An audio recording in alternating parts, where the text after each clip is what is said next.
एक बात बिल्कुल समझ के परे है कि अगर प्रियंका गांधी वाड्रा जो हैं वो वायनाड से चुनाव लड़ रही हैं, तो भारतीय जनता पार्टी और गोदी मीडिया को इतनी ज्यादा मिर्ची क्यों लग रही है?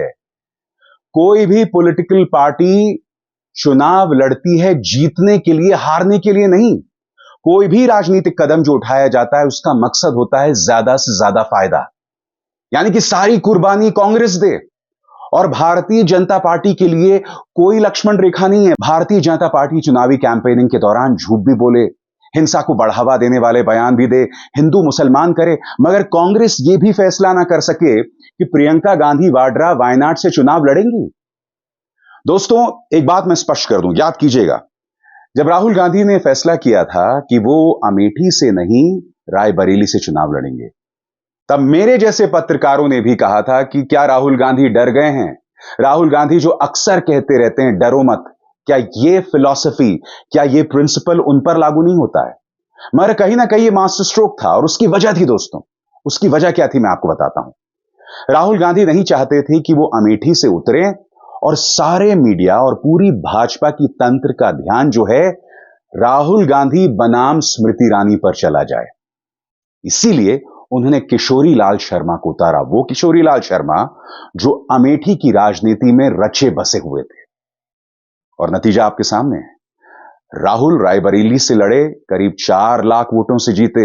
ये ना भूलें, बनारस से प्रधानमंत्री 1.5 लाख वोटों से ही जीत पाए। राहुल गांधी वायनाड और रायबरेली दोनों जगह करीब 4 लाख वोटों से जीते। और स्मृति ईरानी अमेठी से हार गई किशोरी लाल शर्मा से। लगातार कहती रही कि गांधी परिवार ने अपने सेवक, अपने नौकर को उतारा, मगर क्या पटखनी दी किशोरी लाल शर्मा ने स्मृति ईरानी को। नतीजा आपके सामने है। अब प्रियंका गांधी वाड्रा वायनाड से चुनाव लड़ रही हैं। मैंने देखा कि गोदी मीडिया इस पर डिबेट कर रहा है। गोदी मीडिया ने हालांकि जलपाईगुड़ी में जो ट्रेन हादसा हुआ, 9 लोग मारे गए, जम्मू में जो टेरर अटैक्स हुए, उस पर कोई डिबेट नहीं किया। डिबेट किस पे हो रहा है कि भाई प्रियंका गांधी वाड्रा वायनाड से चुनाव लड़ रही है। सबसे पहली बात, जो लोग ये कह रहे हैं कि भाई प्रियंका गांधी वाड्रा को क्यों राजनीति में आना चाहिए, हमें ये नहीं भूलना चाहिए दोस्तों, चुनावी कैंपेनिंग के दौरान, जैसे मैंने कहा, हर पार्टी जीतने के लिए राजनीति करती है। हां, जीतने के लिए आपको धर्म का सहारा नहीं लेना चाहिए, जहरीले प्रचार का सहारा नहीं लेना चाहिए और झूठ का सहारा नहीं लेना चाहिए, जैसे कि भाजपा अक्सर लेती है। प्रियंका गांधी वाड्रा के बारे में आपको कुछ चीजें ध्यान रखनी पड़ेंगी। सबसे पहली बात, याद कीजिएगा, चुनावी कैंपेनिंग के दौरान चाहे वो सहारनपुर गई, किस तरह की प्रतिक्रिया मिली, देखिए, नजारा देखिए 1 मिनट का।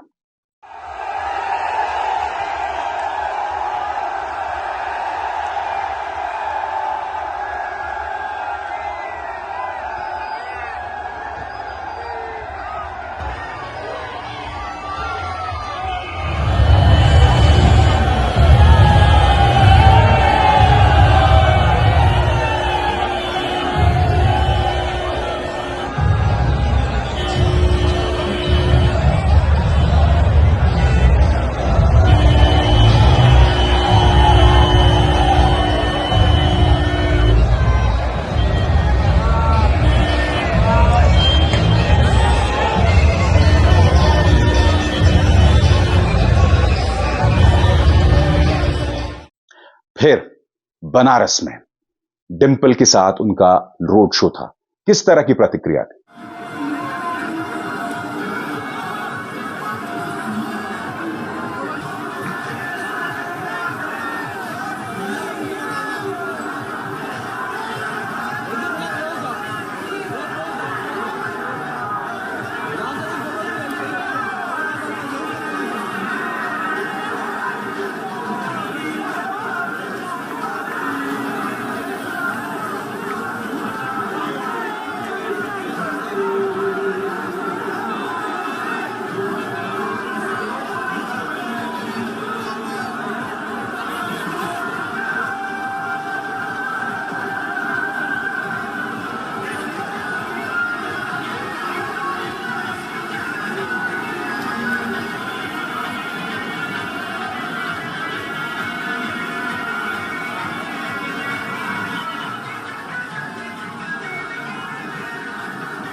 इसी रोड शो का परिणाम था कि प्रधानमंत्री पहले 2-3 राउंड तक 11,000 वोटों से पीछे थे और फिर बमुश्किल 1.5 लाख वोटों से जीते, जबकि तमाम जो पोलस्टर्स थे वो कह रहे थे कि 7 लाख वोटों से जीतेंगे, बमुश्किल 1.5 लाख वोटों से।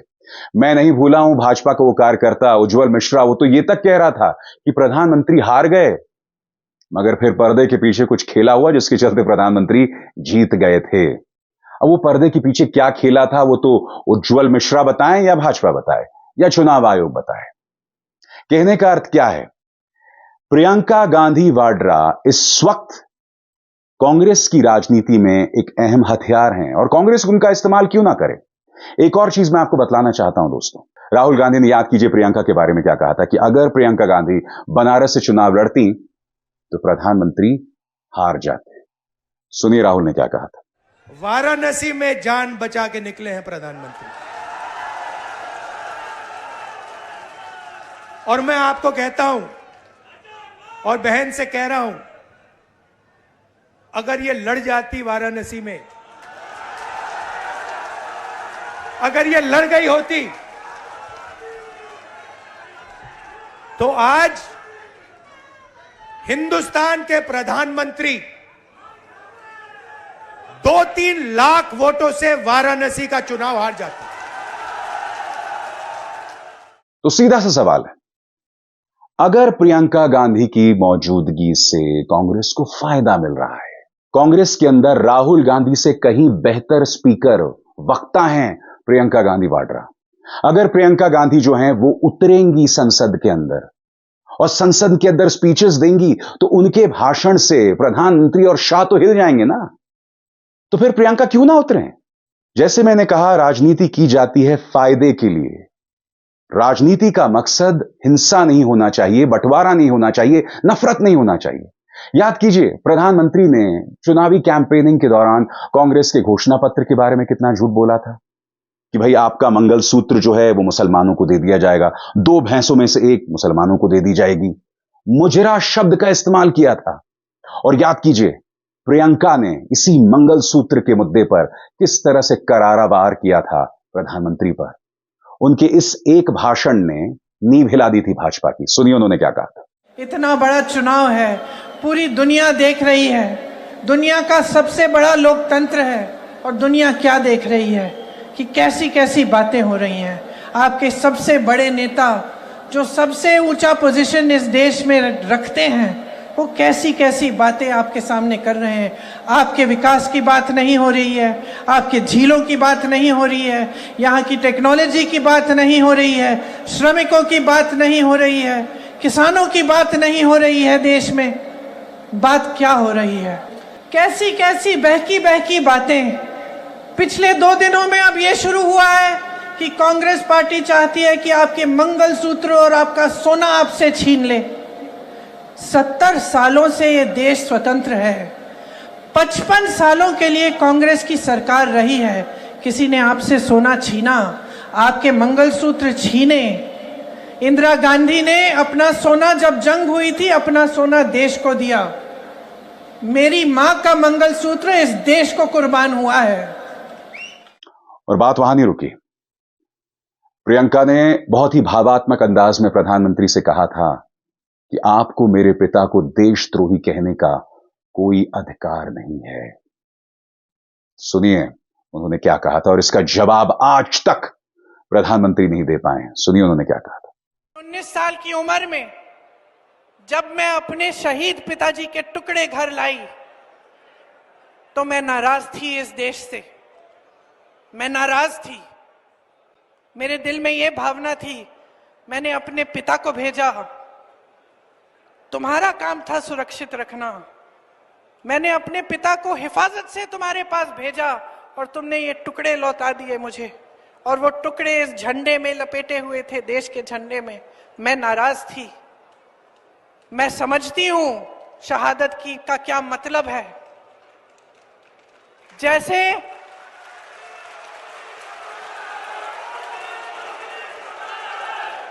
आज मैं 52 साल की हूं, आज मैं 52 साल की हूं, पहली बार मैंने ये चीज सार्वजनिक ऐसे मंच पे कही है। लेकिन वो जो नाराजगी थी मेरी, आस्ते आस्ते मैं समझी कि उस तरह की जो नाराजगी होती है वो सिर्फ उससे होती है जिससे प्रेम करते हैं हम। मेरे देश के लिए मेरे दिल में कितना प्रेम है, मैं कैसे समझाऊं। जब मोदी जी मंच पे खड़े होकर मेरे पिता को देशद्रोही बोलते हैं, जब मोदी जी कहते हैं कि मेरे पिताजी ने कोई कानून बदल दिया अपनी मां से विरासत लेने के लिए, तो मेरे दिल